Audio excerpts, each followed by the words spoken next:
Gentlemen, may I have your attention, please?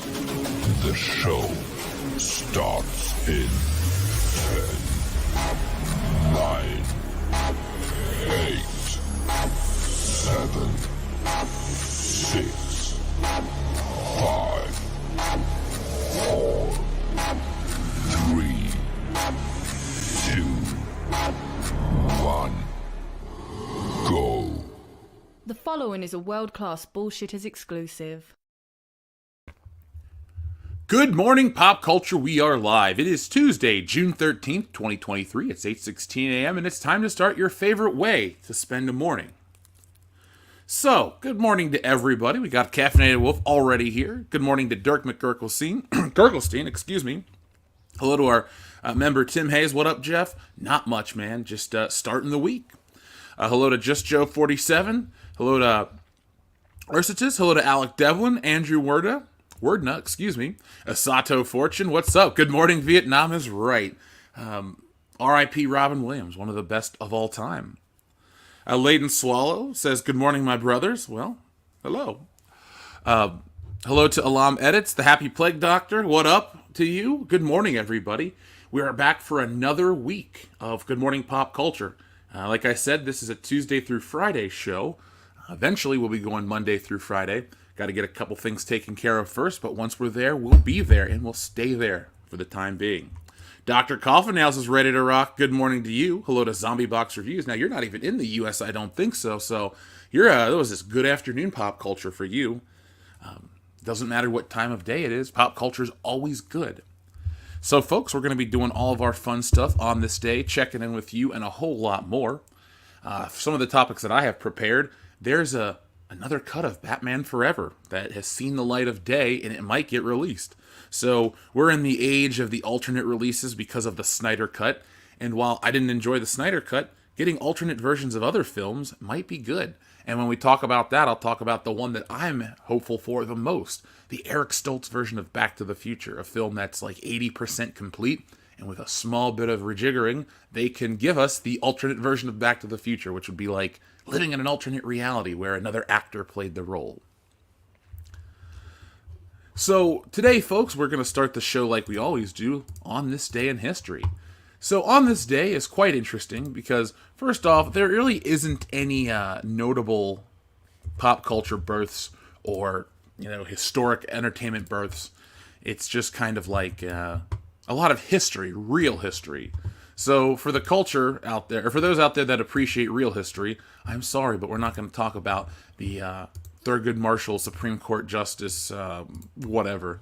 Look, I didn't look it up. I had to look it up. I don't know that date specifically. We learned about it in grade school, and I really don't think about the Supreme Court unless it's on the news constantly, which it might be. Alec, hello to you in Brazil.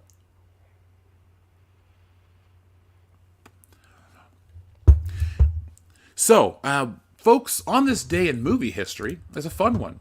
We're going to talk about a couple of these movies, and it's weird. We'll start out with this. On this day in both 1997 and 2014, the film Hercules was released.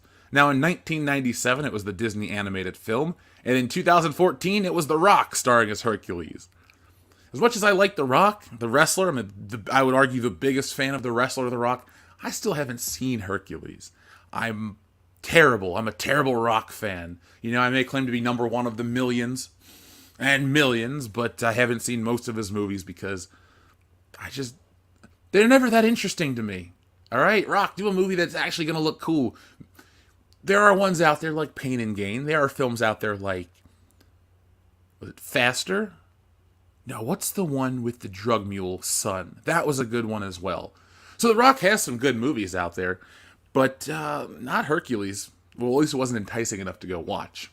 So I can't really comment on that one. But the 97 Hercules film was a classic that I didn't really enjoy. I remember being very excited. See, as a kid, I did get excited for the Disney animated films that were released. I saw Aladdin in theaters when I was very young. I got Lion King, Pocahontas, and the other ones on tape the very first day they came out. But the build-up to Hercules was different. I was excited to go see this one.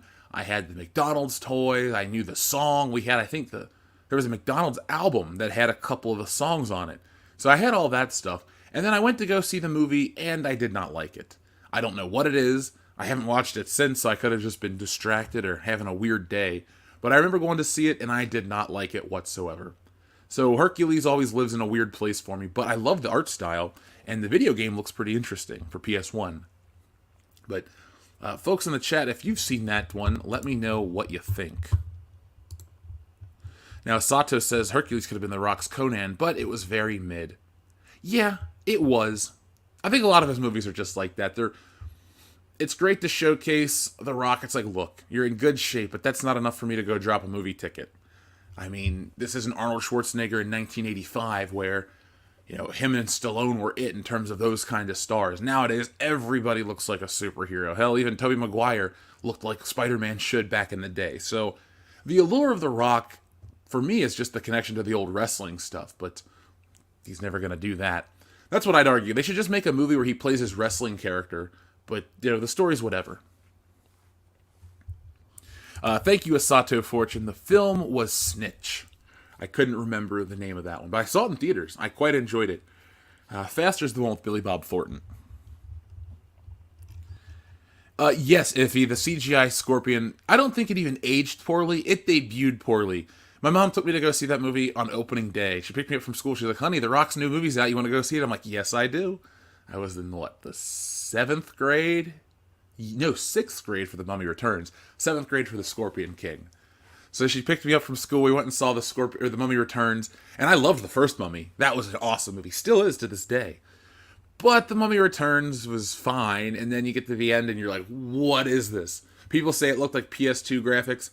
Yeah, but PS2 graphics in 2001 were impressive. This just kind of looked silly. A movie that impressed me with CGI was the first Spider-Man. It looked awesome when he was swinging around, jumping around, doing that stuff. But I always had an eye that could discern CGI. There was something about... I liked it as a kid because I was just like, oh, it looks different, it looks weird, it looks cool. And as an adult, I'm just like, oh, that's the CGI that I could pick out. And, hey, it is what it is. Not every film CGI can be iconic or classic. Sometimes you get Spawn or... What else had terrible CGI? Spawn had the worst of the 90s. Spawn, Mortal Kombat Annihilation. 1997 was probably the worst year for CGI on film. You got Jabba the Hutt from the special edition of the Star Wars trilogy. It didn't look very good. But, oh man, thinking back to that just makes me roll my eyes. I forgot Keith David was in the Hercules film from 97, Dark McGurkle scene. I'll have to go back and rewatch it. Now, Dr. Coffin-Nails, like I said, I haven't watched the movie in, 26 years? So I'm not going to really remember exactly the difference in the lore, but I did remember watching a History Channel documentary before seeing the film.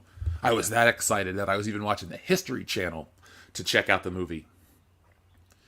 The last Disney movie I would ever go see in a theater when it was new in terms of animation would have been Mulan, because my grandma had taken me to see The Hunchback of Notre Dame the year before. Then then my uncle took me to see this one, Hercules, and then I saw Mulan with my grandma, and that was it.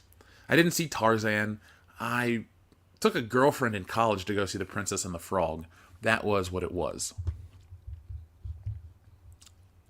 Yeah, Alec, I agree. The Rock still needs a role that'll define his career. Thank you, Asato Fortune. Kevin Sorbo will forever be my Hercules. That's my favorite rendition of Hercules. The Legendary Journeys is legendary. I used to watch that show every day in syndication. I was in kindergarten when it debuted, and Dion and I in college watched it, and we were blown away by how much we still loved the show. I was blown away by how much I remembered the show, because we turned on the introduction. I was like, oh wait, I remember this, all of it. So that was awesome. Congratulations to Young Ripa on his new book. I'm happy for him. I believe he's going to be on the channel. We're going to be helping promote that very soon. So congratulations to him doing comic books right.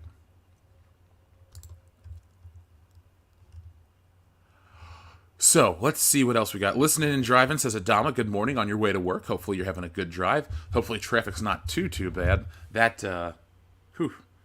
I hated sitting in traffic in LA. That was the worst. It's like, hey, I'm going to go somewhere. I better leave 4 hours early. Okay, that was an exaggeration. It was like an hour and a half early. Here it's like, I need to make it out to the Kenwood Mall. All right, I'll leave in 20 minutes. It's Saturday. Traffic's not going to be that bad. But phew, out there, it was like, if it was time of day, there was traffic. Hell, I had driven home from places at like 1 or 2 in the morning and there was traffic. I'm just like, why doesn't anyone sleep as I'm awake driving at night? But, yeah. Oh, Dr. Coffinails, you're right. They used to definitely know how to shill for Disney films. Now, also, too, on this day, well, how are we going to do this? Let's take it back to 1986 with Back to School, my favorite Rodney Dangerfield film. Folks, I'm asking you in the chat, what's your favorite 80s comedy? Back to School is definitely up there for me. It's the story of Rodney Dangerfield, who has a son. I don't know the actor's name, but he's the kid from Christine. Well, his son's in college, and Rodney Dangerfield, to prove that he's cultured, just not rich, wants to go back to school and get a degree. So he goes to university with his son, and hilarity ensues. Robert Downey Jr. is the son's roommate, and this is a movie where you'll watch Robert Downey Jr. not be the center of attention. It's kind of weird, but it's great because Robert Downey Jr. always has been talented. But it's the film that gave us the Triple Lindy and Billy Zabka, aka Johnny Lawrence from The Karate Kid and Cobra Kai, as the bad guy.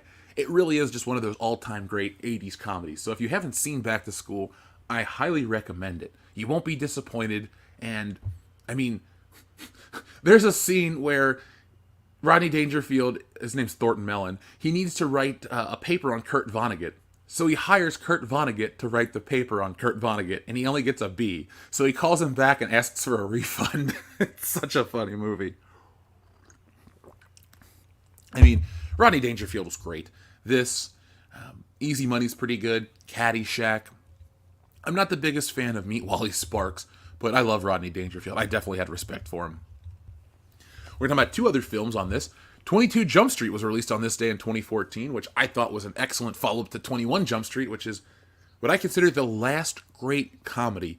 Seriously, you haven't had an iconic comedy that just went balls to the wall in over a decade. Everyone is so worried about being politically correct. We have to worry about this and that, and the idiots on Twitter could get offended. Fuck those people. They're not even going to go see this movie in the first place. Go balls to the wall, make people laugh, and get people to come back for the sequels. In return, they did. 22 Jump Street, while not as good as the original, is very close. It's a great movie that, well, that's it. That's all there is to say. I highly recommend it. I enjoy it quite a bit. And also today, to close out this segment, on this day in 2008, The Incredible Hulk was released, which was the second film in the MCU. You know, people talk about a boatload of MCU movies in 1 year. Well, within the span of a month and a couple of days, the first 2 MCU films were released. Iron Man was released in May of 2008, and The Incredible Hulk was released on June 13th of 2008. So there wasn't a lot of days between those films, and I saw them both right away because they're comic book movies. Come on, I love comic books. I make them myself. Believe me, I'm not going to pass up seeing The Incredible Hulk on screen. Yes, 2003's Hulk sucked, but it got better with this one.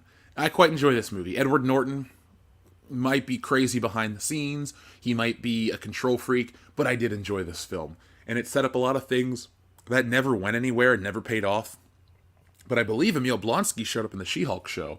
I just can't watch She-Hulk. Ugh. Never gonna watch that. Scottish Celt enjoys Caddyshack. I love Caddyshack so much. There we go. Dr. Coffinails enjoys Back to School, one of his favorite films. That's why he became a doctor, because of that film. I can't confirm that, but somebody once told me. Patrick, you're right. RDJ is great as a supporting character in Zodiac, another great movie. For this top, Weird Science is definitely one of my top 80s comedies as well. I like it more than I like Back to School, to be completely honest. I can't think of anything to really take away from Weird Science. It's got a great song. They both have Danny Elfman music because Back to School, they hired Oingo Boingo to play Dead Man's Party at the frat party. Or excuse me, the dorm party. That's how limited space is. But Weird Science is just funnier. The lead kid that's in Back to School isn't very funny. He was just better known at the time. But Anthony Michael Hall and Island something White, they were funny as shit. You had Kelly LeBrock be funny. All the side characters are funny in Weird Science. It's a John Hughes movie. What do you expect? I mean, come on now. Dirk McGurkelstein can't pick over Coming to America, Trading Places, UHF, and Spaceballs. All great films. I mean, is Beverly Hills Cop just a straight comedy? I've always considered it like an action comedy. I consider Beverly Hills Cop as much of a comedy as I do Back to the Future. They're both really funny movies that are great with comedic actors. I mean, Michael J. Fox is a comedic actor. I know people think of him as just Marty McFly, and he's very versatile. But I mean, Family Ties is a sitcom, and that was really what he was known for best before Back to the Future.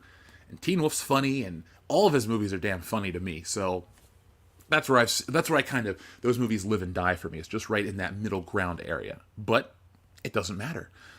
They're all great.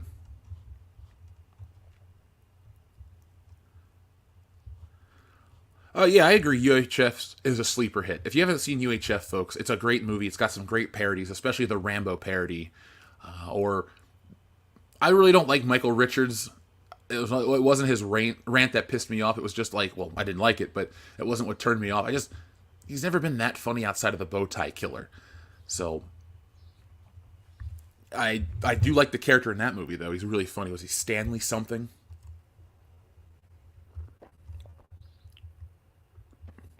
All right, good morning to everybody. Just drinking my tea to keep me going this morning. Plus, it helps soothe the throat as I talk for 90 minutes straight. Folks, hit that thumbs up button to let us know that you enjoy Good Morning Pop Culture. I'm happy to be doing it, folks. We're just going to keep this show growing. We got to get the numbers rolling, like Matthew McConaughey. Wait, no, not Matthew McConaughey. That's Alec Baldwin. Ugh. I'm sorry to even think about quoting Alec Baldwin. Screw that guy. Actually, I love Beetlejuice, so what can I say? If 1999 was the best year for movies, we'll do a whole episode on that one day. But I mean, honestly, think of it. Yeah, even The Phantom Menace may not be everyone's cup of tea, but you had The Matrix, you had Galaxy Quest, you had The World Is Not Enough, which was a solid Bond flick, you had The Mummy, it was 98, excuse me. Let's look up 1999 films, because really, it is the best year on record. You did have The Mummy, you had Mystery Men, you had The Iron Giant, you had Wild Wild West is what it is. You had South Park the movie, Blue Streak, Austin Powers, The Spy Who Shagged Me, Detroit Rock City, Deuce Bigalow, Male Gigolo. Those are also my favorite comedies. American Pie. Happy Texas is solid. Election's a really good movie. If you haven't seen that one, I recommend you check it out. 1999 also gave us Bowfinger, which is another one of my personal favorites. Teaching Miss Tingle, which is solid. Out of Towners. Existence. Big Daddy, Sleepy Hollow, The Bone Collector. I mean, there's just a lot of great movies in 1999. Toy Story 2, the first Stuart Little film, Fight Club. 99 wins, hands down. Come up with a better year for movies, because I know people can pick 1985 had a lot of great films. It did. And it had a couple bigger iconic films, but just the amount of quality films in 1999. Look, even shit like Ed TV or Blast of the Past or Dick, a movie about Richard Nixon, those are all fun movies. So 1999 will always win for me. It was a good year across the board. Everyone was excited for the advent of the new millennium. There was something to look forward to. There was the PlayStation 2 coming next year. Video games were solid. Wrestling was great. There were great cartoons on TV. I don't really remember the politics of 1999 outside of things being pretty good. I mean, what else is there to talk about? Pokemon came out. Lots of good stuff. So 99 will forever be the best year in movie history.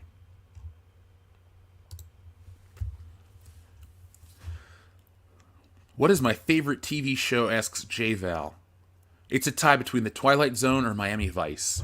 It used to be It's Always Sunny in Philadelphia up in that category, but that show's just not funny anymore. And I'm in all these fucking Facebook groups. Oh, if you don't like the show, it's your problem. This and that. I'm like, look, the actors are just too old. The jokes are not that funny. And the only characters that work for me are Charlie and Frank. D. Mac, and Dennis suck. The actors just look weird. They have too much plastic surgery. They're awkward to look at. Their acting is dumb. Like I said, I loved the show at one point in time, but I can't watch it anymore. Personally, I think it's time to hang it up. I know they got big contracts and they're going to stick around forever. And while this season started out better than the last couple of seasons, it's just lost its magic to me. So got a lot of love for these movies from 99. Legion of Comics says Hot Shots Part Duh is the best Rambo parody.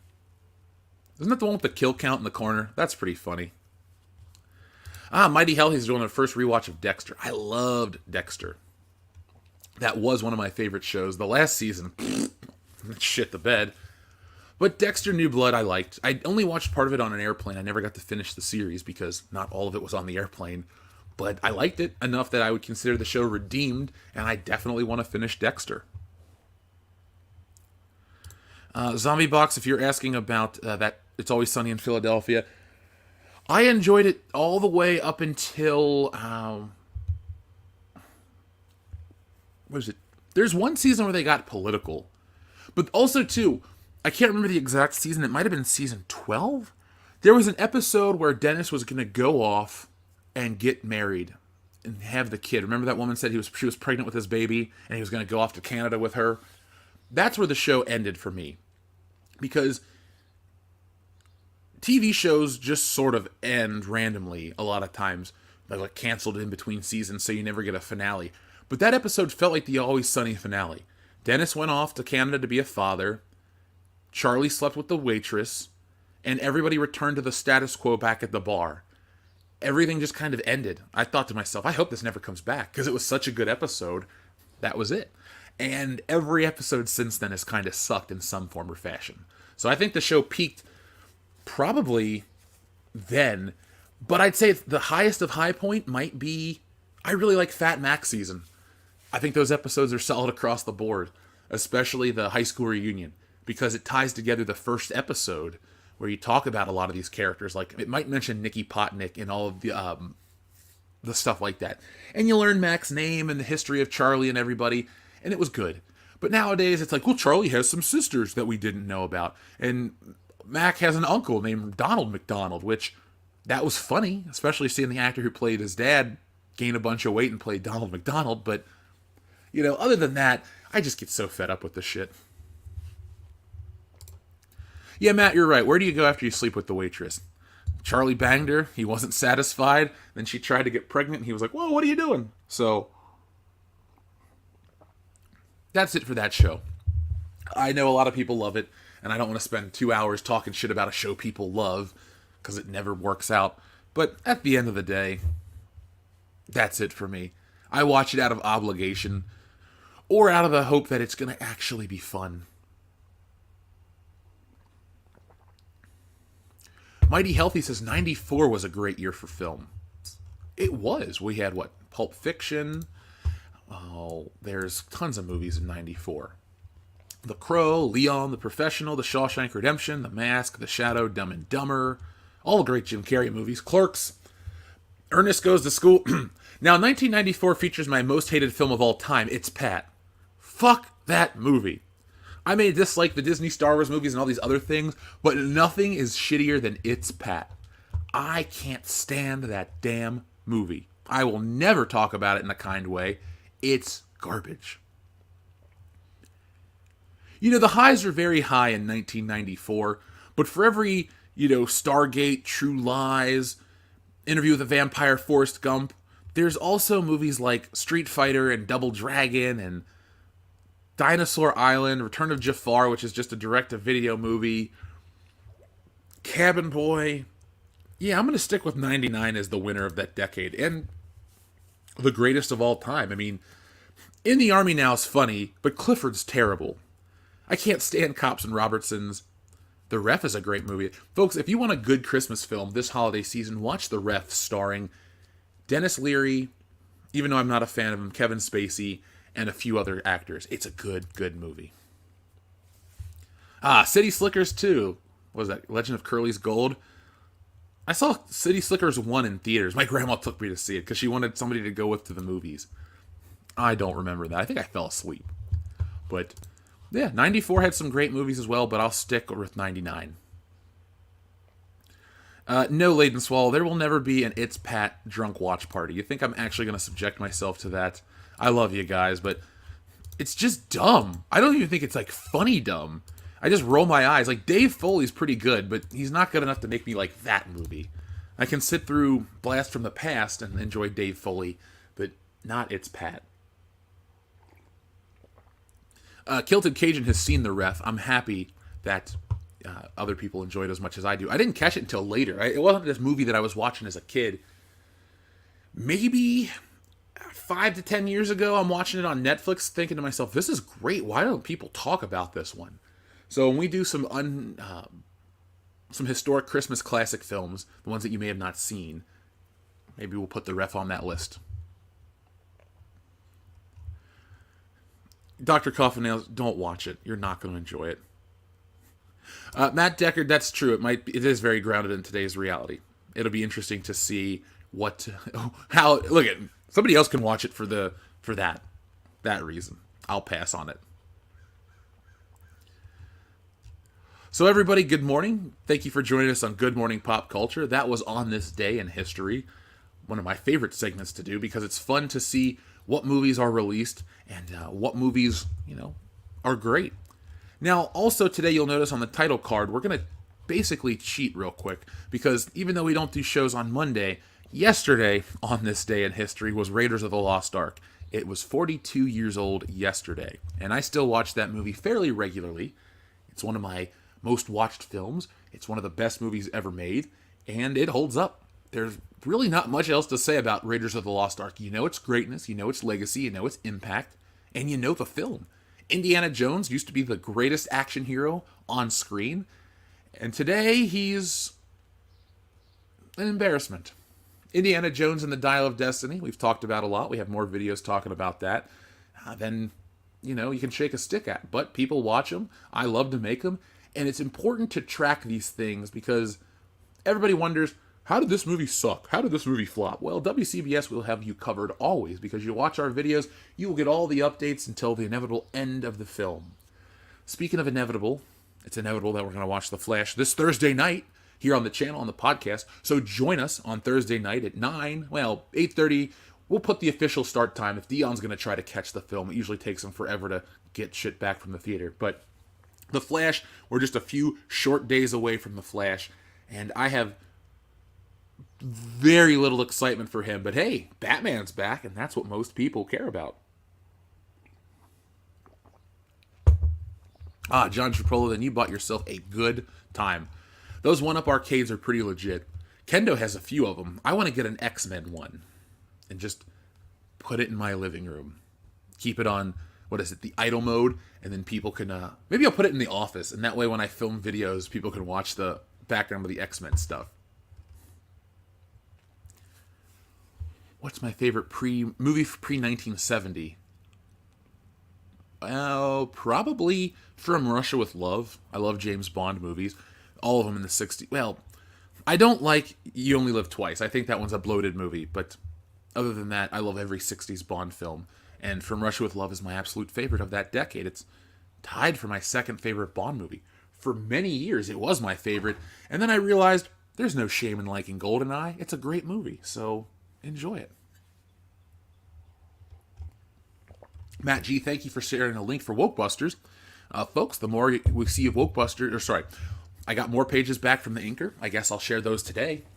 And the more, the exciting part is, for every independent comic that hits big means it opens the door for everybody, including me, to hit big with more projects as well. So, folks, always spread the word about everybody's indie projects to help get the word out there because we make it better than Marvel. We do it better than DC. We do it better than any of the big guys because we care about it. And especially with my work, it's all me. I write it, I draw it, I can ink it, but I'm getting an inker because it's faster that way so you guys can have the project and I can move on to the next stuff.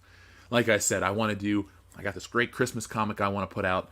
It's funny. For the guy that says, I'll never do personal comics, I got one and I want to do it. And then I got the character, the one that everyone's waiting on. Parody comics are fun. Stealing Solo was a big hit. It changed my life. It was cool to be able to do that. But now I'm ready to do something big with a character that can be taken to the next level. Merchandised, marketed, all that fun stuff. The business side that people don't think about. But I do. Not first. Third, actually. First is concept, then it's design. And concept includes story. And then I think about what I can do with it.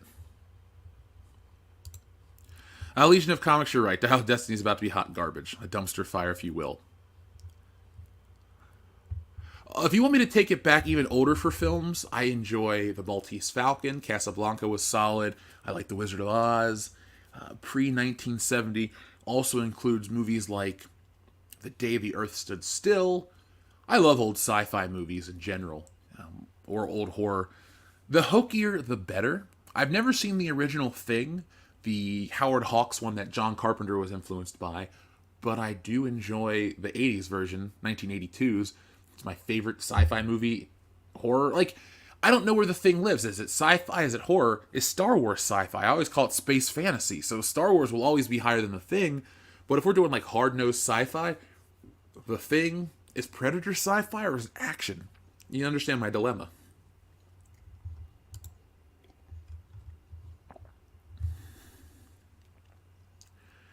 Dr. Coffin Nails, I want to know what you think of Guardians 3. I enjoyed it. Maybe he will give us one more Batman. Iffy350, thank you very much for your super chat message. It doesn't say anything, but I greatly appreciate that you sent it in. Thank you, folks, for supporting WCVS and keeping the channel growing all the time. Oh, Aeonodic, I can't believe I forgot. My favorite movie from '94 is Airheads. That's a guilty pleasure movie. I would love to meet the three guys, Buscemi, Sandler, and Brendan Fraser, and get my Airheads DVD signed. Airheads and Detroit Rock City are two of my favorite music-based movies that people don't really talk about. They are what they are, but I love them. I won't call them high art, but I'll call them good movies.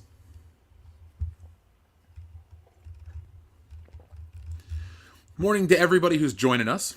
Greatly appreciate everybody joining, hitting that thumbs up button though. And now let's talk about the thing on screen. So no, today is not the historic date of Batman Forever. We'll get to that eventually.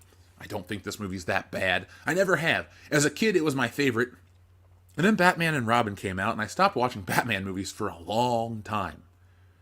But nowadays, it's settled, and it's Batman 89 or Batman Begins. I enjoy all the different interpretations of Batman, even the Snyder version, and he's a great character. He's very versatile. But the one thing that I love more than any superhero character or anything in entertainment is alternate versions of movies. And I don't mean remakes, and I don't mean an alternate take like a Back to the Future 2 where it's the same movie told from a different angle. I mean an alternate cut of a film that exists, a full edit of a film that is basically completely different than what's released. And in the case of Batman Forever, it changes the tone. And so everyone's favorite Hollywood crybaby, Kevin Smith, has seen this almost said the Snyder cut, the Schumacher cut of Batman Forever, and claims he's going to release information about it in 6 days.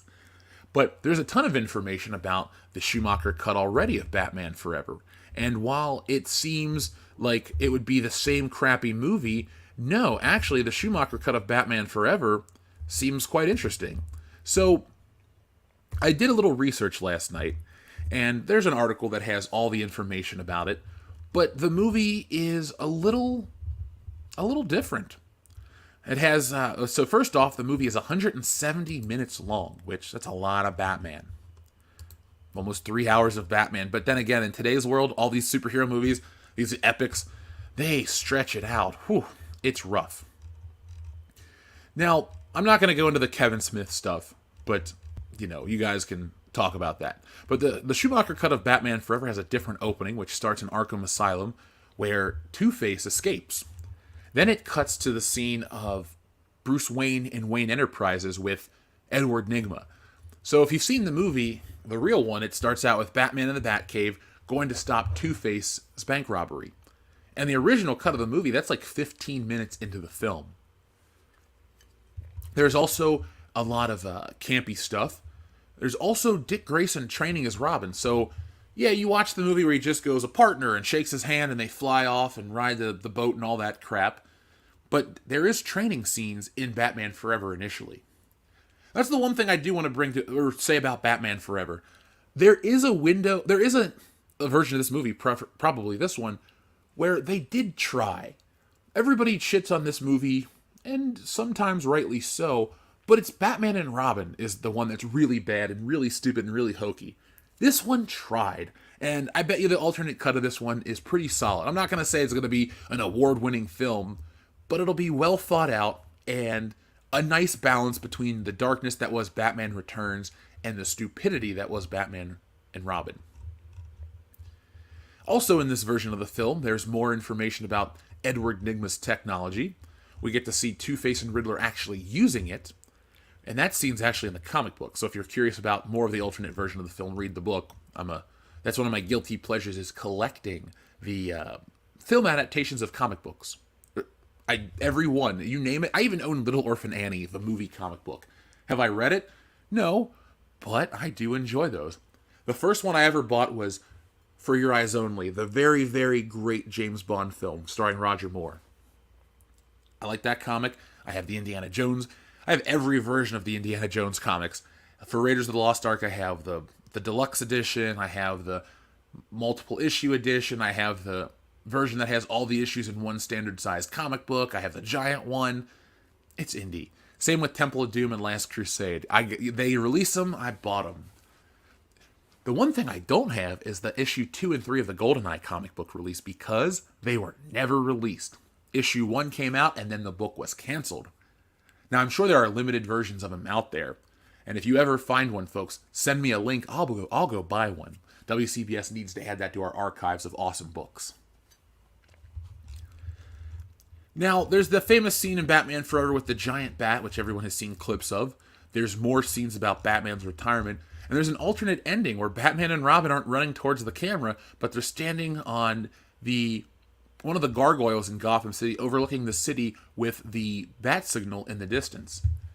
And it's a cool scene. It's a cool looking shot. I'll actually share that right now with you guys so you can see what I'm talking about.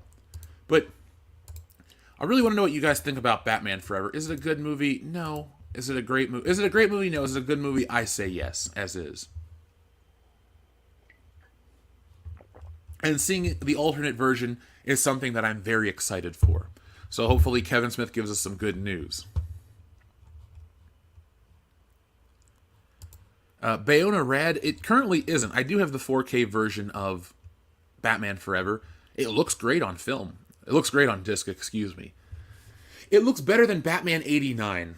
Not that it's a better film. Batman 89 has this really weird lightning effect and blue filter added to it. It just doesn't look as good as it does on Blu-ray.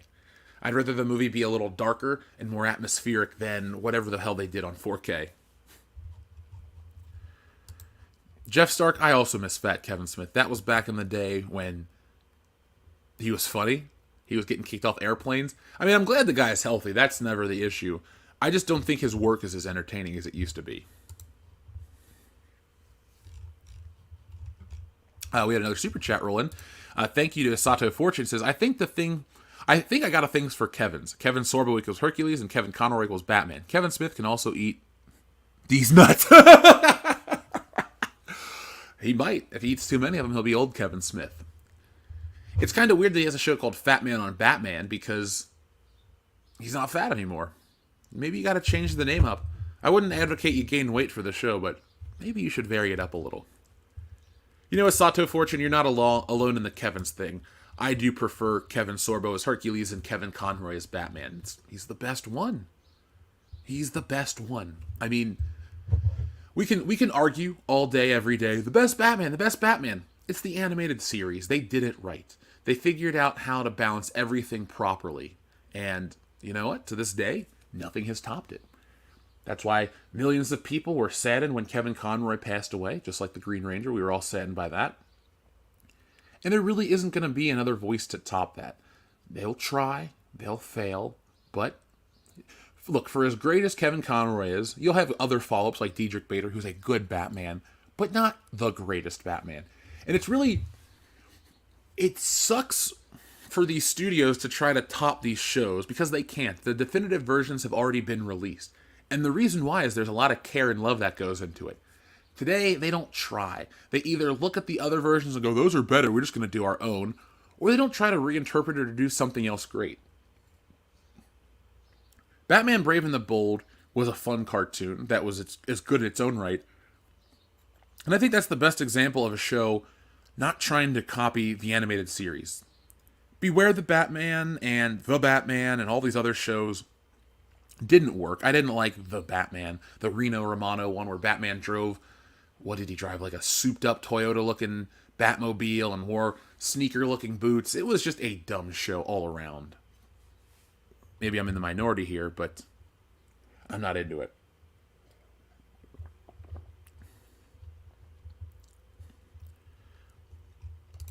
Wade says, I never liked Batman Forever. I had mixed feelings over Batman Returns, though. Still love Batman, and of course the 89 version. Well, you have good taste. Batman is just a great movie overall. It reminds me a lot of Star Wars. Not in terms of content, but Star Wars is a movie that changed a lot of stuff. And Batman 89 feels like the spiritual successor to that, where it brought in the superhero genre back to the forefront of things. The marketing, the merchandise, the crossover appeal, all of those wonderful things spawned from that film. Much like Star Wars. Maybe one day I'll do a whole video, a whole thesis on that. You know, why 89 and Star Wars are more similar than you think. For cultural appeal. It's never going to be anything on film. I mean, you have great use of model work, miniatures, and stuff like that, but about content, no thank you. No ma'am. Shout out if you know what No Ma'am's from. Press 1 in the chat if you're a fan of No Ma'am. Wade, the 66 Batman's great as well. Love it. Absolutely love it for what it is. And Yellow Spider Guy, Batman Beyond, was a worthy follow-up. But it's a continuation. See, it's not trying to be a new series of Batman's adventures of Bruce Wayne. It's, if anything, the best sequel is Justice League Unlimited, because it's just as good as just the Justice League cartoon and Unlimited. It's just as good as the animated series, but it includes Superman and Wonder Woman and the Green Lantern, and you know the characters. Lots of Flash. So you guys do know No Ma'am. Good. Good.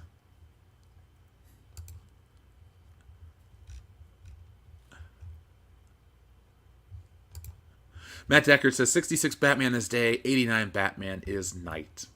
Yeah, well, you need both throughout the day for a whole cycle. So hopefully the Schumacher cut of Batman Forever gets released. I will watch it. I know a lot of you will. Maybe we'll do a commentary. So up next on screen, as you can see sadly on the image today, is Treat Williams, who's passed away. Treat Williams was in Star Wars. He was in a ton of movies, and I didn't realize he was ill. I mean, he was only 71 years old, but he was in a lot of iconic films. I think of the Substitute Teacher movie that he was in back in the 90s. We used to rent movies constantly from Blockbuster and later Hollywood Video, and there was a movie, one of the Darkman films had a commercial for the Substitute Teacher, and I remember renting that. Like, the family rented it, and I got to watch it. And it is what it is for a kid, but going back to watch it, it's kind of fun. I watched it years later on Netflix. I enjoy it. It reminds me of a simpler time. It's like a hard-nosed version of Dangerous Minds, or what is that terrible school movie with John Lovitz? But remember, Treat Williams was in Empire Strikes Back. He was one of the Echo base troopers, and he's not the emphasis of the action figure, but is he on the box of the action figure? Because he might be. Let's see. Let's pull up a picture of him from Star Wars right here. Him with Princess Leia. It's kind of sad to like look at these pictures and go, they're both gone. Like, yep, time passes for everybody. So there's old Treat Williams right there with Carrie Fisher. May they both rest in peace. But where is the Rebel Trooper? The toy is based off John Ratzenberg. They gave him a mustache. And I actually had that vintage toy. I bought it from an old toy store. Trooper toy. And no, it is not Treat Williams on the box. It is somebody else. Okay, I stand corrected. I was just wondering if it was him. It's just some generic guy. But hey, it'd be funny if it was him. Because I always like when these classic Star Wars actors, or just, I like this when any actor plays a bit role in something and then goes on to be a lot bigger. I mean, look at Johnny Depp. Glenn was not a bit part in The Nightmare on Elm Street, But could you have imagined in 1984 that Johnny Depp would become one of the biggest stars of all time? I mean, some people saw it. A lot of ladies saw it. But on average, you're just kind of like, oh, that guy. Maybe the girl will be a bigger deal. But no, it was Johnny Depp. Oh, AZ Cowboy says he died after a motorcycle accident. Wow, that's sad. Yeah, that's that anytime somebody passes away, like I always say on the show, it's sad. So he was a bit star in 1941. Is that the Spielberg movie with Belushi? Because the only thing I remember about that film is the Periscope scene in the very beginning of the movie. Other than that, you know. Oh, how did I forget? He was the bad guy in Phantom. That's my favorite Treat Williams movie by a fucking mile. I love The Phantom.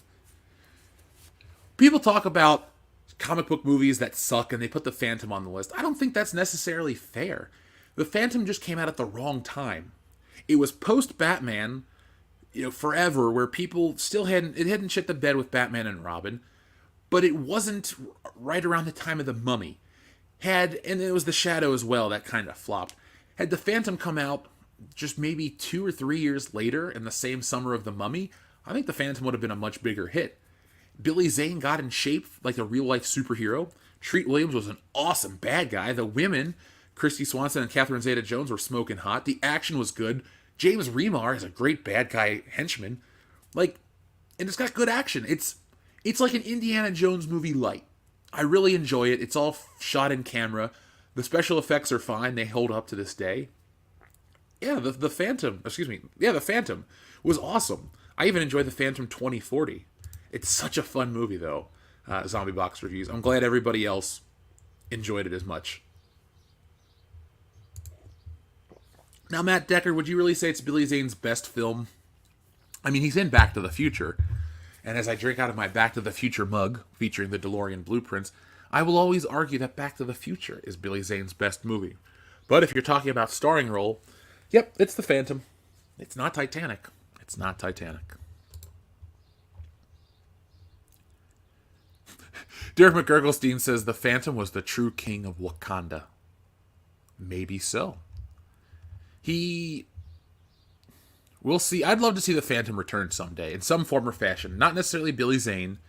But remember, the Phantom just passes on his mantle to his son. There'll always be Kit Walker. There'll always be the ghost who walks. Is that what they call him? Yeah. I wouldn't mind another Phantom movie. What I'd like to do is see even create this.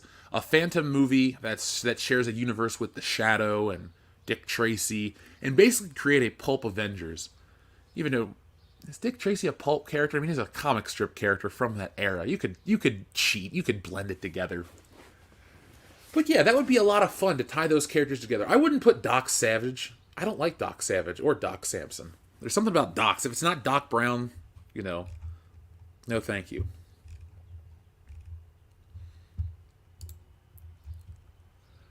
Just Joe says Billy Zane's best movie is Critters. Isn't that the one where they pull you down the toilet? Or come out of the toilet? If so, it's a fun movie. Yes, Billy Zane was great at Horror Hound. Folks, if you haven't seen that video, Dion dressed up as a turkey man and walked around the convention floor, and Billy Zane goes, "Hey, what's up with this? I want to know what's up." And he gives Dion a hug. And Dion freaks out. He's like, "Billy Zane gave me a hug!" The video is on the channel, so check it out. Folks, if you want Dion to get an inflatable suit for Horror Hound, you know what to do. Send in your messages with the amount, and we will put it towards whatever costume you pick. We definitely want to do something interesting this time. So will it be an inflatable sumo costume? Will it be an inflatable Rose Tico? Will it be an inflatable pumpkin? I don't know. You guys can decide. But maybe we'll talk about that on this week's podcast. You guys can help us out and pick one of those, and Dion will wear that.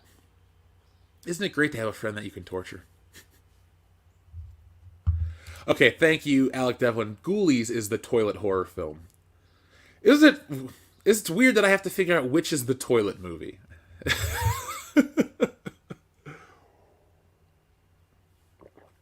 Look, they're all trying to be gremlins. Gremlins, ghoulies, critters. One of them, Isn't Ghoulies also the one that takes place in the house, or is that Critters as well? Because they all blend together. There's Puppet Master, which isn't even anything like those movies, but that kind of is like, Alright, just joke. Okay, I'm getting Ghoulies confused. But maybe maybe for Schlocktoberfest we'll do a Ghoulies watch party. Any toilet-based horror movies for 2023. Why not? Ghoulies, they'll get you in the end. Oh, man. St. Michael Archange. I don't dislike Doc Savage like... I don't hate him, but we watched the movie in college. Doc Savage is one of those characters where it's like, what's the appeal in the modern day? Because he's like Superman minus this and that and a few other things. And I don't think including him would actually elevate my... pulp hero universe, but maybe he can be in it someday. He's in the sequel. We'll put him in the sequel. How's that? Wait, there's a Ghoulies 3 Ghoulies Go to College? Oh, great. Wonderful.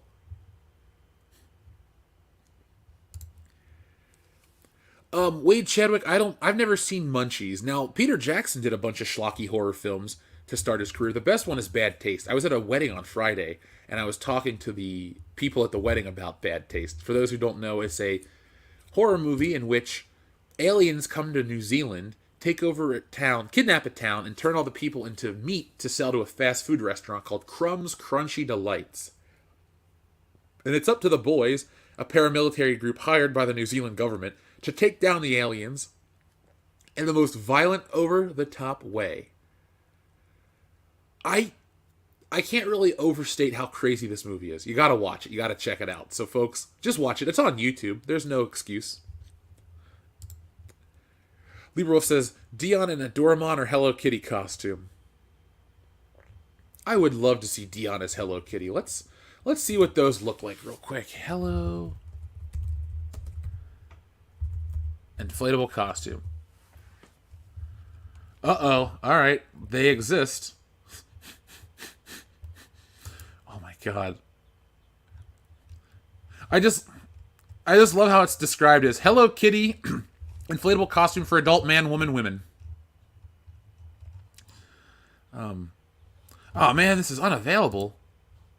I want to buy it. Where is the inflatable Hello Kitty costume? It doesn't look like it exists anymore. Man, I'm disappointed. There goes all my hopes and dreams. Flush down the toilet, just like the goddamn Ghoulies.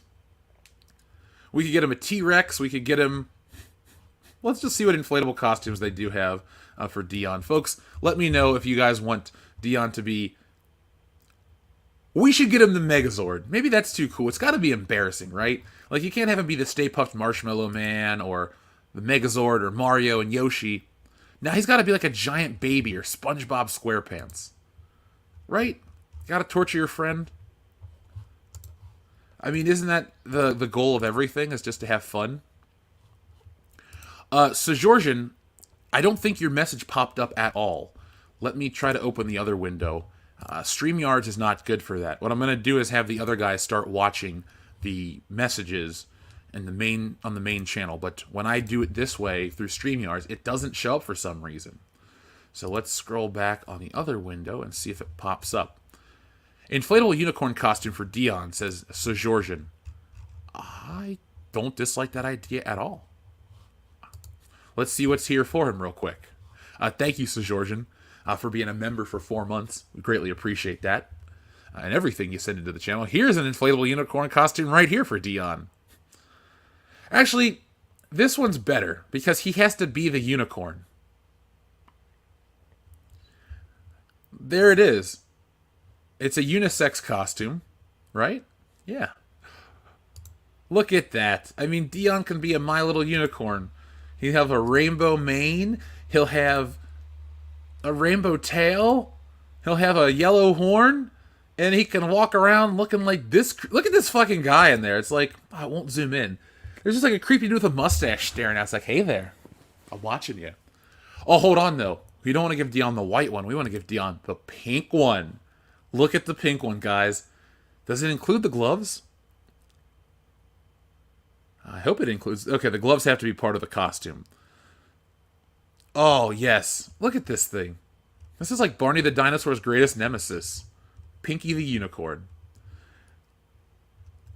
Oh, don't want to play Jenny from the Block on the channel. Let's watch this guy rollerblade, though. I don't... That'll be Dion. That'll be Dion in the costume right there.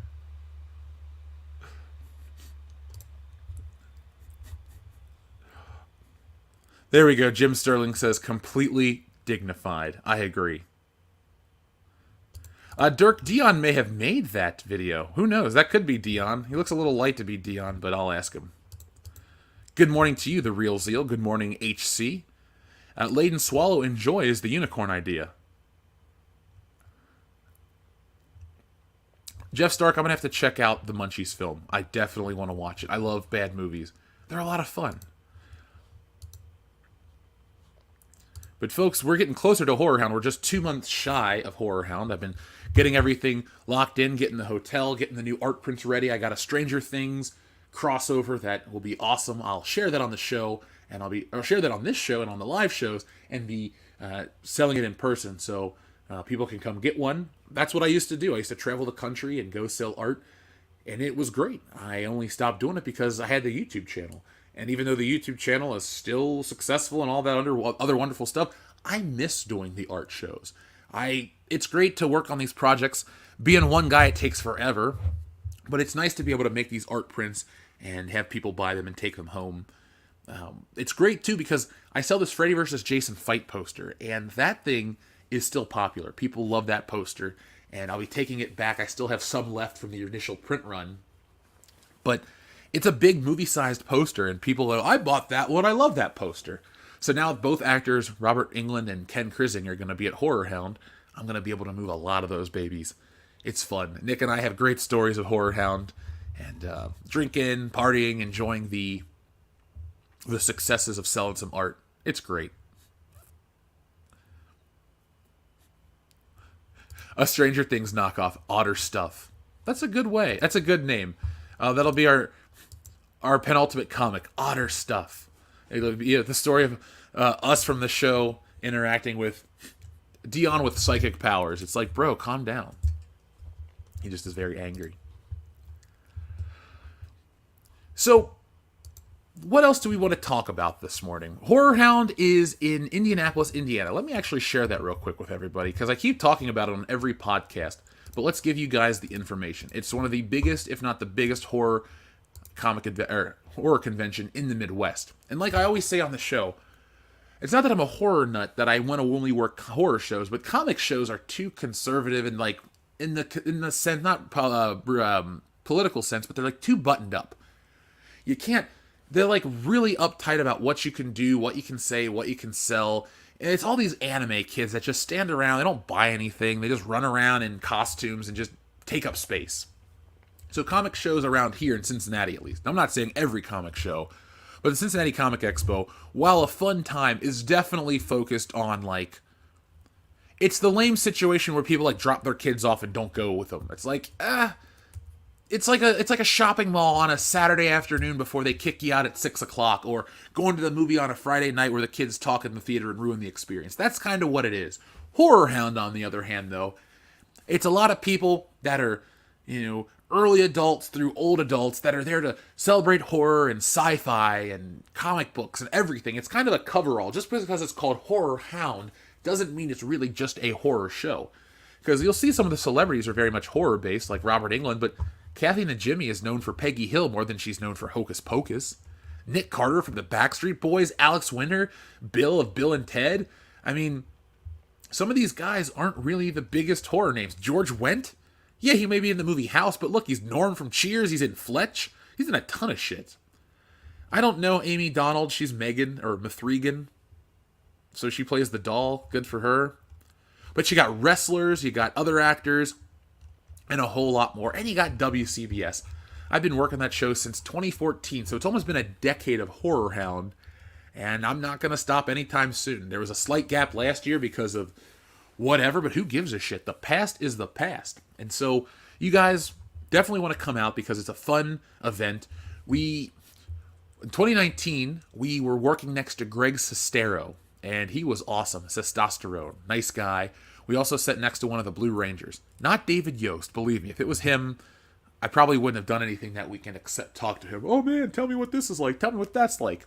He probably would have hated us by the end of the show. But no, it was the other guy, and he was nice. But yeah, folks, there's all kinds of cool stuff. They got Mask Fest, which is essentially what you think it is, masks. At the one in Cincinnati, they do all sorts of wonderful tattooing. They have a whole tattoo room. Oh shit, Tom Savini's going to be there. All right, well, I'm excited to meet Tom Savini again. He was coming over to our table to check out the WCBS stuff, and Dion and Nick and Kendo couldn't stop screaming "Sex Machine" at him, to the point when he would walk by, I would smile and nod, and he would look over, and then they go, "Sex Machine!" and he would just run away. It's like, God damn it, guys. That's exactly what we don't want. But I mean, if you're an artist like I am, and there's a lot of great names on here, you can come check out some of these names that create these wonderful masks. And it's neat to see this stuff in person. I have, do I have any of these masks myself? No, I don't. I have a Carl Weathers mask from Rocky, which, who doesn't want one of those? I bought it because it was $30, but it's also one of those oddity things that I had to buy just because. So folks, that is August 18th through the 20th. If I said it was October 20th, that'd be close to my birthday, and we don't work on those days. We won't be doing any live shows then. But come meet Freddy Krueger if you want, but come hang out with us. Beyond just selling art, it'll be a fun time. It's the Woke Busters convention. You got to remember, for every book that's out there doing stuff, took the long form approach with Woke Busters to want to get the proof of concept locked down and that sort of stuff. But I'm getting it done. It's an 80-page epic. Like I said, I get inked pages back. I got 2 back this week. The guy's doing a great job. I have a wonderful colorist, going to send that off. And then I like to basically send stuff when it's in a... by the way, folks, I just got tagged on Twitter about LA traffic. Yeah, I know where that exit is. That's on the way to the airport. Or on the way back from the airport. Believe me, I used to live over there. Picking people up from the airport took forever. Like, at WrestleMania, luckily, I stayed in an Airbnb closer to the airport. But, sympathies. But what I was saying, though, is Horror Hound's going to be, I guess, the first physical launching place for Woke Busters. I'll have the banners, the information, the posters. We'll be selling the pins and a few other things, some leftover shirts, and getting ready for the big launch. The book has all sorts of things in it, and like I said, I can't wait to share it with everybody. It'll be out soon this year, and once it's done, we're going to basically relaunch it to build a ton of hype for it and get it in everyone's hand. It is the funniest comic book of 2023, and it's got a lot going for it. I don't want to share right now because I don't want to ruin the jokes, but it's a funny book. It's an action book. It's got a lot of stuff, and it's the last comic book from us, featuring us. It's not the last comic book from me, but Woke Busters, if you enjoy the show, if you enjoy Ghostbusters, if you're a human being that has eyes, you will like Woke Busters. That's as basic as I can make it. It's for everybody. Men, women, there are boobs in it, so it's, slightly older, but what great 80s comedy doesn't have a pair in there? That's my reasoning. Caddyshack, pretty sure has them. We know that, yeah, they do have them for sure. Weird Science has them, and that's a PG-rated film. So, Woke Busters is a PG film if it was released in 1984. That's the best thing I can say. Yes, Batman, well, that's Dollar Store Uncle, or Grandpa from the Munsters. He's also in The Fugitive. He plays one of the overzealous cops, and he's also in one of my favorite movies, Money Talks. He's also a very overzealous cop in that movie, and Paul Gleason shoots him. So if you don't like Daniel Roebuck and you want to watch him get shot, check out Money Talks, starring Chris Tucker and Charlie Sheen. Tiger Blood. So Georgian says, the Trigglypuff's woman's boobs don't count, Jeff. Oh, I'm not talking about the Stay Woke Trigglypuff, ma'am. I would never, ever honey dick you with boobs. That's just not what I do as an artist. It'd be like if in Tits and Art, we're like, hey guys, it's just going to be the Stay Woke Trigglypuff, ma'am, instead. No, nobody wants that. Nobody wants White Goodman's milkshake bringing all the boys to the yard. Ugh, no. There's a scene at a football game in the middle of the day. It's a college football. It's not college. It's just a football game where the Wokebusters are they're chasing the monster down the street, and they lose. Somehow they lose a giant monster in the fray of everything. And it's like, meanwhile, and it shows you this rivalry between the Ganton Gatekeepers and the Portland White Knights. That's the name of those are the names of the teams. And it's a small background portion of the story. It's just, it's on posters. It's not really mentioned like that. But all my stuff, all my books have connective tissue like that. And so as we get closer to the end of the climax, we actually see the football game that's mentioned on the posters, and everyone's cheering over on the Ganton Gatekeepers. They're having a good time. But the Portland White Knights is just a bunch of bored people staring at their cell phones. And the Stay Woke Trigglypuff Man literally walks through the stadium and destroys it, smashing everybody in there. And then the Wokebusters find the creature. So you got to check it out, folks. It's a lot of fun. Like I said, you go to WokebustersComic.com. There are a handful of covers. There's even more covers that I'm taking care of. It'll be a big epic. If you thought Stealing Solo was a fun book, you've seen nothing yet until you get over to Wokebusters. Zombie Box Review, thank you very much. He says, Jeff, do you have an email I can contact you on? I would love to have you back on my channel and about classic movies and shows.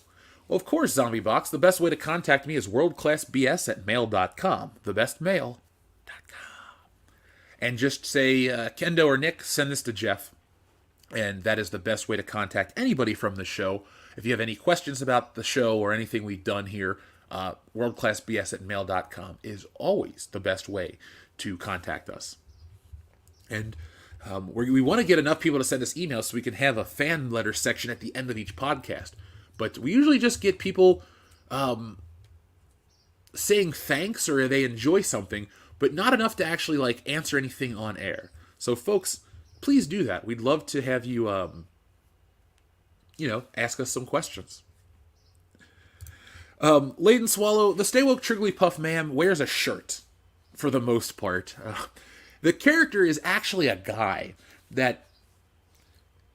Okay, I'll talk about it for a minute. It's a guy, really.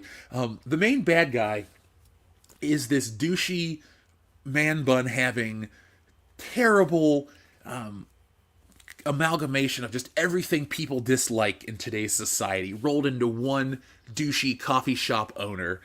And something happens towards the end of the second act where he gets blasted into the... you could call it the River of Woke. It's not the official name. I call it engendered fluid, whatever you want to call it. But like in Ghostbusters 2, there's the river of slime underneath the city that's creating all the negative energy that's making people angry. There's this river of wokeness, in quotations, because I don't want to overuse the phrase. I know it's passé, but Wokebusters is both for and against all that the phrase. You'll read it, you'll understand it. But the guy essentially absorbs this crap and becomes the Stay Woke Trigglypuff Man. That's why in the images you see him rise out of the water like a Godzilla creature and stomp its way towards the city. And then, destruction ensues. But my favorite part is, and this is in the released images, we trigger the monster and it basically climbs up the side of a building like King Kong and has a bitch fit and starts crying after we say something to it. And Kendo's like, oh, Jeff, I think you triggered it. And so then it's our goal to defeat the creature. But the creature has one last line of defense, the Huyas, which is a swarm of enemies with their heads up their asses, who basically take over normal everyday people. I mean, you can kind of tell what this is an allegory for. And so the Wokebusters have to fight this army of monsters on their way to the Stay Woke Trigglypuff Man, who's the source of all this bullshit. And once they can remove the heads out of their asses, the people return to normal, and the Stay Woke Trigglypuff Man loses its power. So I won't tell you too much more than that. Outside of the Wokebusters start out at a Midwestern university. They're social scientists, and Kendo's a janitor. He's the janitor at the college. And I sneak him into the very first couple of pages, even though he doesn't come into the story until the end of the first act. And then it's off to Portland, where we create our fortune. We have our business. There's a Cops parody in there. And there's all sorts of stuff in Wokebusters. I can't overstate how crazy and over the top it is. I sound like an asshole saying I laugh when I read it myself, but I mean, it's funny. I've never handed somebody a copy of Stealing Solo and they didn't chuckle. I gave one to a friend, and she doesn't even like comics, and she's like, oh, I want to read your book, and she starts reading it and starts laughing, so I knew I did it right. But I like to put the comic back in comic books, and that book will be available, and we'll do a big relaunch. We're going to do it on Kickstarter, because Indiegogo is what it is. And, yeah, you'll be seeing that. So, Dr. Coffin Nails, I'm glad you're enjoying that. The Stay Woke Trigglypuff Ma'am. You know, folks, like I keep saying, I'm just one guy trying to do a YouTube channel, move across the country. I got work on a movie and all this other stuff, which was a great opportunity. That was what it took so long. But I can't wait to share it. Like I said, it's getting there. I'm penciling these pages. They're getting inked. My colorist is wonderful.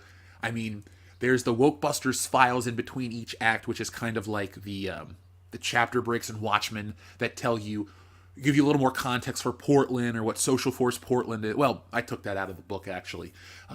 See, I do edit my stuff down. It started out, this book would have been like 120 pages because I had so much action at the end. It was like almost intended to be a parody of how much action there was. But no, I was like, look, this is the appropriate amount of action. Swinging through the skies, fighting creatures in front of the courthouse, all this stuff is great.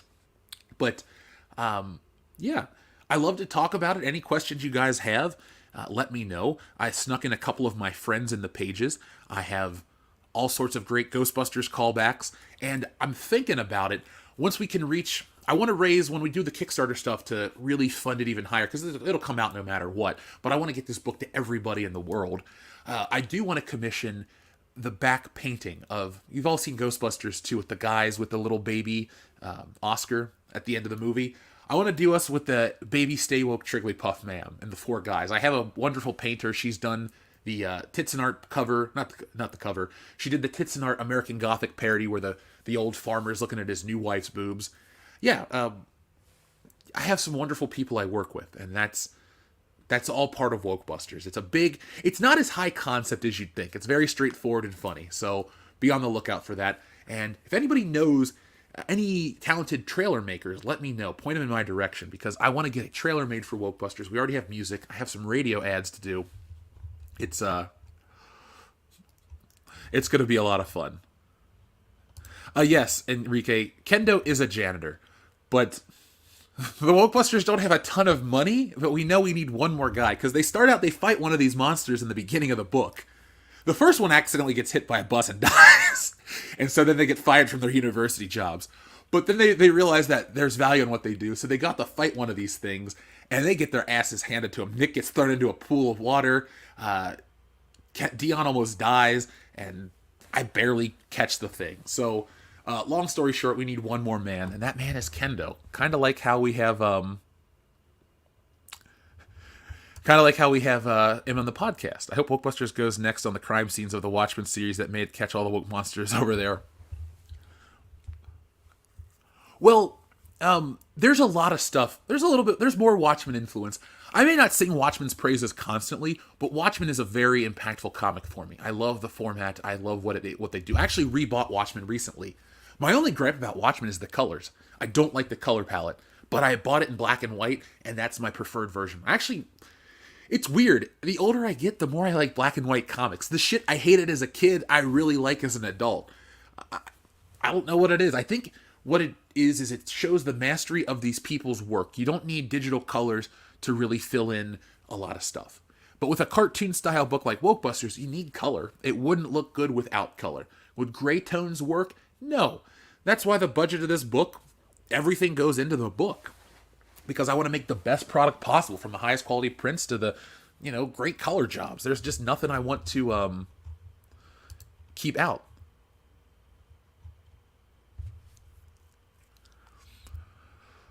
Let's see.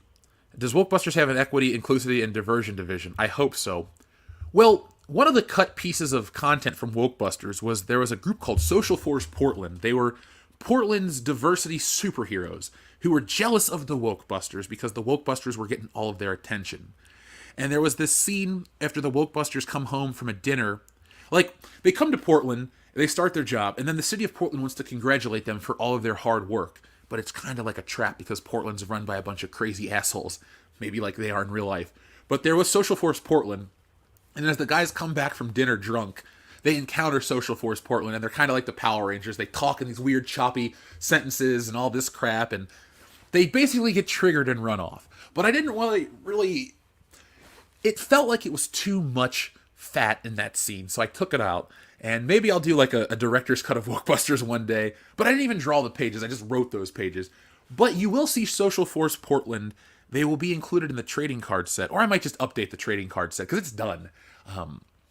We shipped out all the other stuff, the shirts, the posters, the pins, and extra stuff for everybody. But I wouldn't mind maybe including like an extra trading card of like unreleased parts. Because that's my favorite thing about entertainment. I don't just want to see what the official stuff is. I want to see what didn't make the cut. And that's what I like to talk about with you guys. So, Georgian, I'm sure I can't get as accurately as Portland is today in terms of the dumpster fire, the nightmare that it is. But that's that. Well, Ben Parker, in my version, my parody of American Gothic, it is that. So we have that going for it. Now, let's see what else. Well, thank you, Enrique, for all the support. I'm glad you guys are interested in the project. I know what I'm doing when it comes to comics.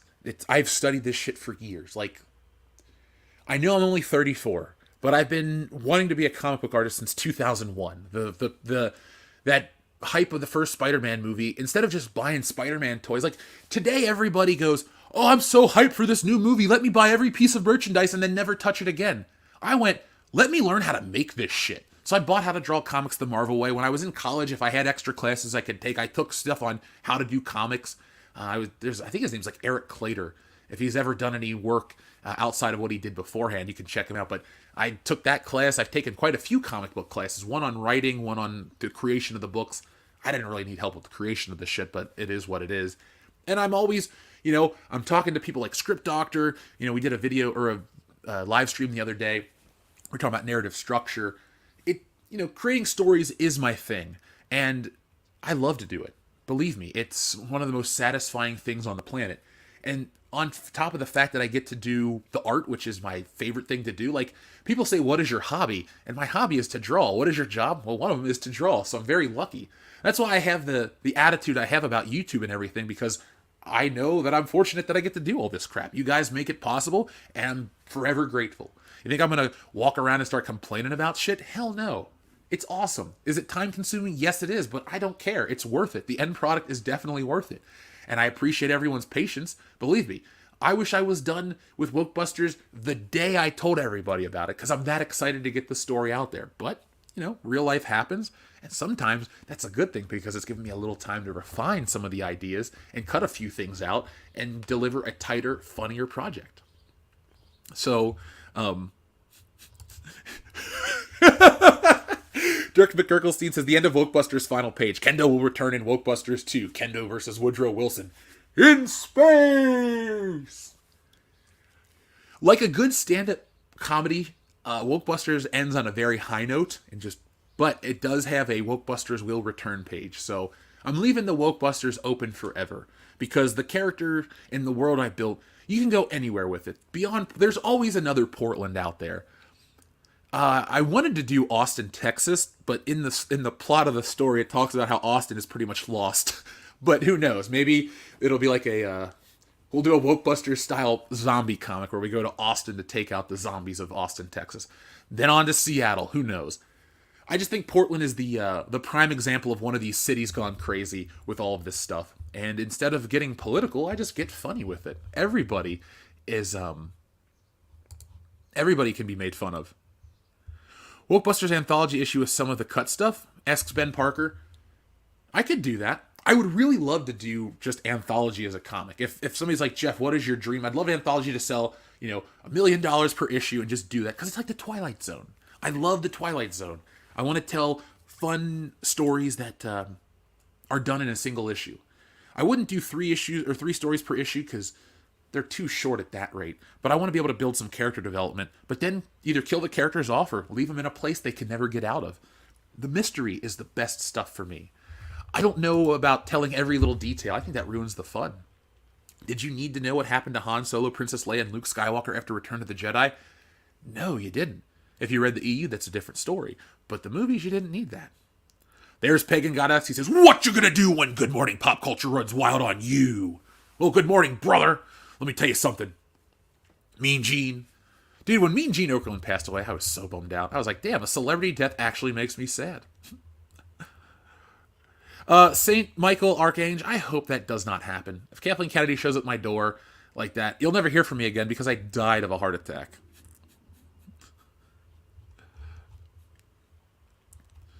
So I'm glad a lot of people... yes, if I put Wokebusters in California walking on syringes all day between tent and meth cooking pots. Look, I was in LA. I lived there. I was in Sherman Oaks, so it was a little safer. But down the block was not. You would see stuff. And does anybody want to hear me complain about it for hours and on end? No, this isn't a stand-up bit. If I could turn it into comedy, I'm sure I would. But, you know, I'm in a different location now. I'm happier. I'm in the Midwest on the Eastern time zone. Things are a lot better for me. And it's really added to a new creative spark. Though, I gotta say, I wrote the story all while I was out there. And for as crazy as LA was, the research, Portland is weirder, crazier, and more out there. Well, you know what? Maybe Wokebusters can go to Canada one day. It'll be the search for that guy's missing girlfriend that you heard about from that 80s movie. She's gotten kidnapped and the Wokebusters are for some reason hired to go look for this missing girlfriend in Canada.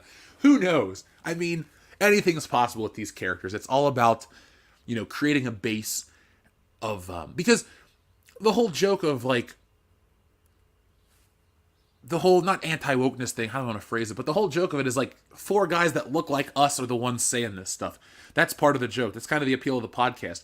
It's like, oh, only white people feel this way about stuff. It's like, no, people with a head on their shoulders feel this way about this stuff because it's like, entertainment dictates culture, and it influences culture, and that influences people, and that influences everything else.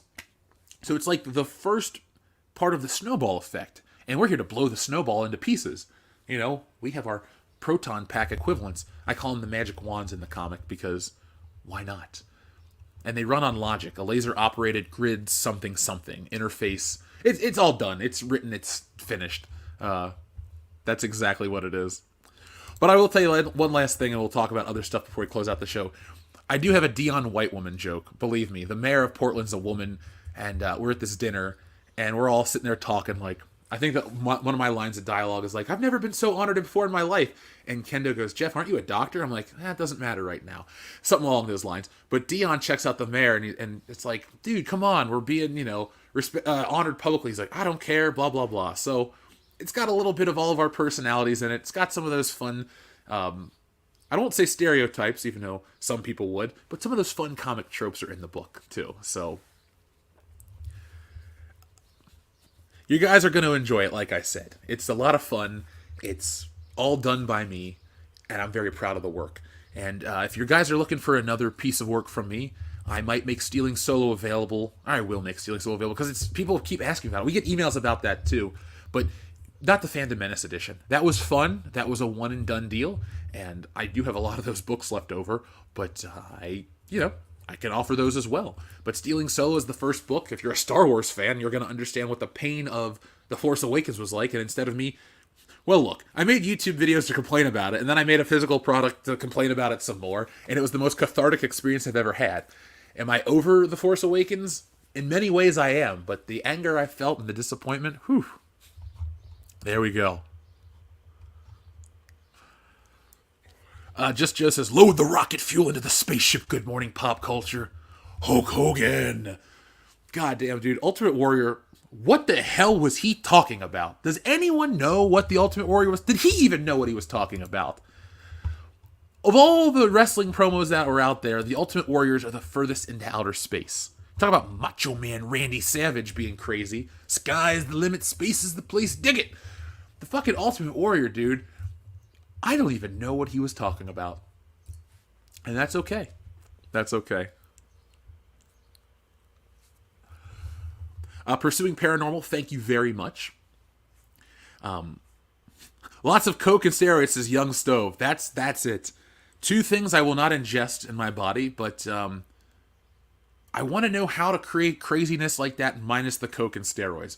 My heart, I'm a lot thinner than I used to be before I left from California, for California, so I don't want to take coke and steroids to get my entertainment creative juices flowing and blow my heart up in the process. There can be only one heart, and I'm not on the list to get a new one. I know he was the most hated in the locker room.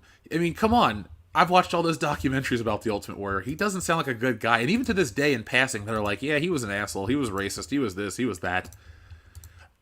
If in death people won't sing your praises, that says something about your legacy.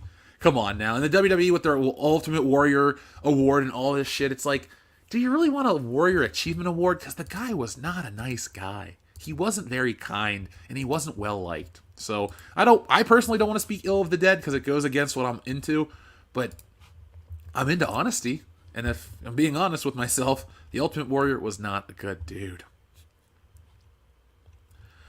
Dirk, thank you for all the kind words about Wokebuster promotion. I'm glad you enjoy it. I do. The last thing I want to do with it is I want to write the song. Like, I just haven't really taken the time to sit down and try to do a Ghostbusters Wokebusters song. Because I know, like I said, I know all the content of the story, but, how do I want to do it? I'm not a singer. I can draw this shit, but I can't sing it. So maybe I'll put out a personal ad here in Cincinnati and see if there's any local singers that can lend their voice to it, and we'll have a Wokebusters song. I'd like to be able to. I'll tell you this though, I do have a little soundtrack that you guys can basically listen to. It's on YouTube, but it's like music to listen to in the background of a comic book because it has like a.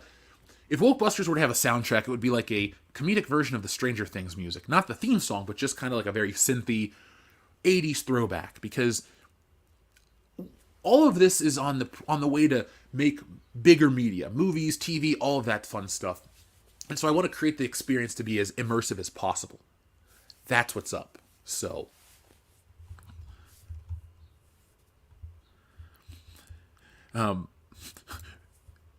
Maybe it'd be like Biz Markie, you can sing off key and still make it work. I don't got what I need, okay? I'm not even like that. But I would also want to get like I would want it to sound like Ray Parker Jr. singing it. Maybe we could find out how much Ray Parker Jr. costs. Like, hey man, what's your fee? We need you to sing a Ghostbusters parody. All right, sure. And how crazy would that be? That would be a fucking multi-million-dollar project then. It's like, hey, we hired Ray Parker Jr.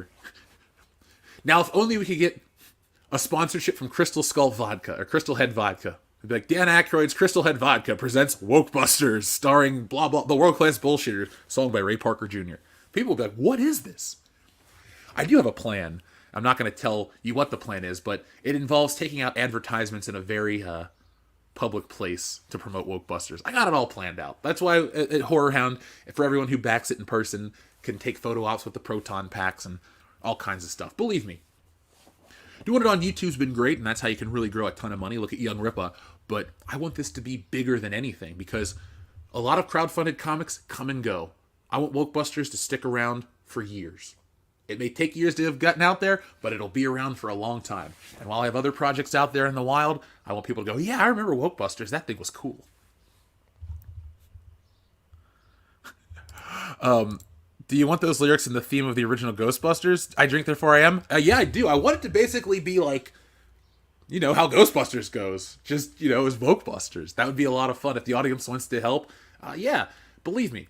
We appreciate all the stuff you guys do, and so any little bit would add to it. It'd be a lot of fun. Ray might be cheap since he lost the lawsuit to Huey Lewis. Oh, man. Do you like Huey Lewis in the news? His early work was a little too new wave for my taste, but when Sports came out in 84, I like American Psycho. Good morning to you, Commander Cody. Welcome to Good Morning Pop Culture. Yeah, it's awkward to say it myself. So, folks, thank you very much for joining us on Good Morning Pop Culture. We've reached that 90-minute mark, so I'm going to go ahead and get ready for The videos that are releasing today, we have 2 of those videos, so check those out. Thank you to everyone who keeps joining us. WCBS keeps on growing. I know I keep saying it because it keeps on happening. So thank you to everyone who's joining us live for the first time. Thank you to everyone who keeps coming back each and every morning. And thank you to everyone else who finds us in the future. Like I said, folks, we have 2 videos for today. We'll be back tomorrow with more content. And keep on watching. This Thursday night will be a review of The Flash. And then after that, sky's the limit, space is the place, and we'll get funky like a monkey. Dusty Road style. So, folks, thank you for watching. I'll be back next time with more. But in the meantime, be smart, be safe, be cool, but always be excellent to each other. And before you go, here's a look at all the Wokebusters goodness.